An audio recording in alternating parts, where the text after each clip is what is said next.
Funnel builders are basically magicians. If you're anything like me, maybe you want to know the psychology behind sales funnels to know how does a sales funnel actually work.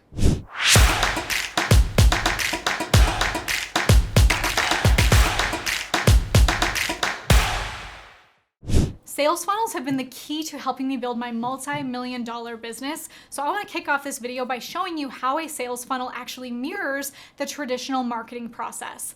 And did you know that there are 4 key steps that every successful sales funnel walks the customer through? More on that in just a moment. And stick around to the end because I'm also going to reveal my personal secret for guiding a lead towards a sale. But please use these powers for good.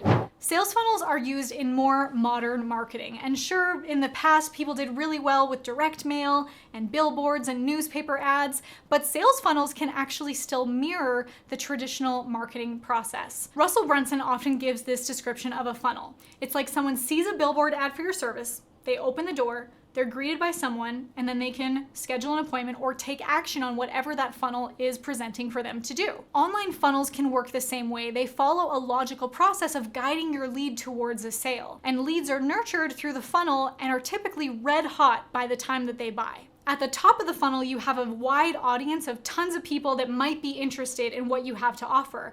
But the rest of the sequence in your sales page copy, in your hook and your headline, in your bonuses and the ways that you convert your audience is going to whittle that audience down to the point where you only have the best, most qualified people that are going to take the next step in your sales funnel. So do you see how that compares to the person who sees the billboard ad, they take the next step and open the door, they click through to that call to action and they look at the page, they're greeted by someone seeing the copy on your page, and then that call to action is the equivalent of them maybe scheduling an appointment or signing up for the thing that you're offering.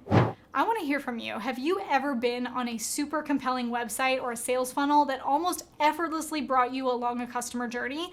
Let me know what it was in the comments.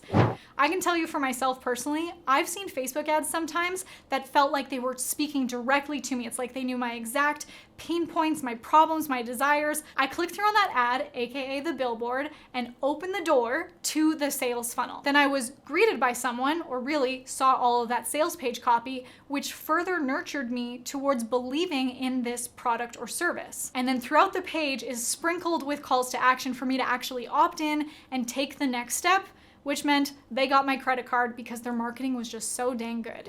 So those are the tactical steps that your audience walks through, but I want to share with you the 4 psychological steps that a sales funnel leads your viewer through. When you have a sales funnel in place, there's like this yellow brick road that's laid out for your customer.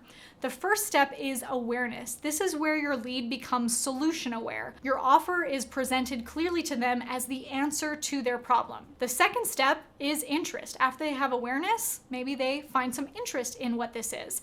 So as a lead works their way through the sales page, they become more interested in your product, their resistance is lowered, and they learn whether this product is right for them. That third step leads them to the decision. This is where the lead can make the mental decision to buy. And the fourth step is action. This is where the buyer can enter their credit card information and is good as sold. I want you to think about that and observe your own behavior when you land on a sales page. I gave you my example of seeing a Facebook ad, clicking onto a page and being so intrigued by the copy, feeling like they knew exactly what I needed, what I wanted, and they obviously had the solution I needed, to the point that I threw my credit cards at them and couldn't wait to buy what they have to offer. I want you to think for yourself, what are the sales pages that have given you that emotional reaction? Or what are the sales pages that were boring, hardly caught your attention, and maybe you didn't even click on them, or if you did, you clicked off right away? If you can observe your own behavior to other people's content and sales funnels, and you can see what works and what doesn't for yourself, that can also help you in creating your own sales funnels. Now, the proof is going to be in the pudding when it comes to your own data. We want to be able to check the metrics of how many people are landing on the sales page. Of those people, how many people are clicking through? If people are clicking through to your ad onto your page, but they're not buying, that shows us that the ad might be working, but the sales page copy isn't. If no one's coming to your page, we need to work on our traffic strategies. So throughout the entire process for yourself, observe other people's funnels and see what you can learn from them while also comparing to your own data. I'm going to share with you my personal secret, my personal framework to helping guide a lead towards the sale. But before I do, have you subscribed to this channel yet? If you want to bring your business closer to infinite cash flow with evergreen content and incredible offers, go ahead, hit that red subscribe button to be notified every time I upload a new video. In every successful program, product, or service I've ever sold, I've found that it all tied back to one thing, and that was by having a story selling framework installed in my content and in my funnels. So I created an acronym to help you remember every step. The acronym is ELSA. And yes, you might think of the Snow Queen from Frozen. Yes, but for these purposes, do not let it go. ELSA stands for Epiphany, Lesson, Story, and Application. The E in ELSA is for epiphany. This is the main idea of your product, the big breakthrough, the big takeaway that you want your audience to walk away with. So when you're creating your sales funnel, what's that big epiphany, the big breakthrough that you want your audience to walk away with or walk towards your call to action with? If you can reverse engineer this, we can make sure that everything else is designed to reach that epiphany. The L in ELSA stands for lesson. This is your specific, your proprietary framework. This teaches them something, offers value, and explains to them why they need this product. But instead of being boring, snooze fest, Charlie Brown teacher at the front of the classroom like wah, wah, wah, the best educators, the best marketers are the ones that spend more time in the story. And it's the story that humanizes you and helps you relate to your audience and builds that know, like, trust factor. If I just shared with you that once upon a time I used to be a dental hygienist and I was making okay money, but I was bored in my job, and then all of a sudden I had a multi-million-dollar business, you'd be like, well, great, that's good for you, but how does this help me? But if I go into the story and share with you how painstaking it was, how I hated looking at the clock every single day to be released from this job, how there was an injury in my family that meant I couldn't go back to work for some time, and I had to get to this point in my side hustle so that I could be able to pay the bills for myself and my family,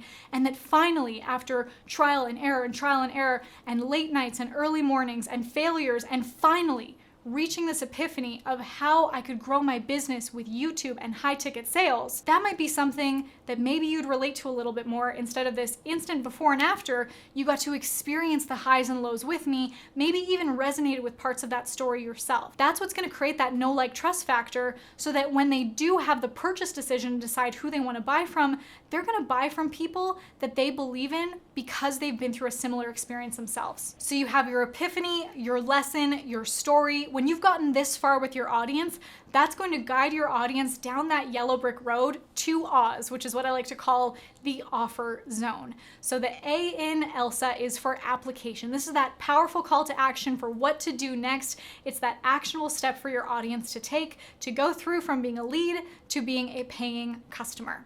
If you're working on a funnel right now, I've got you covered with our plug and play funnel templates. Whether you're building a funnel from scratch or from the first time, I've put together my best performing, best converting funnels for you to just take and plug and play. So you can click the link in the video description below to get yours.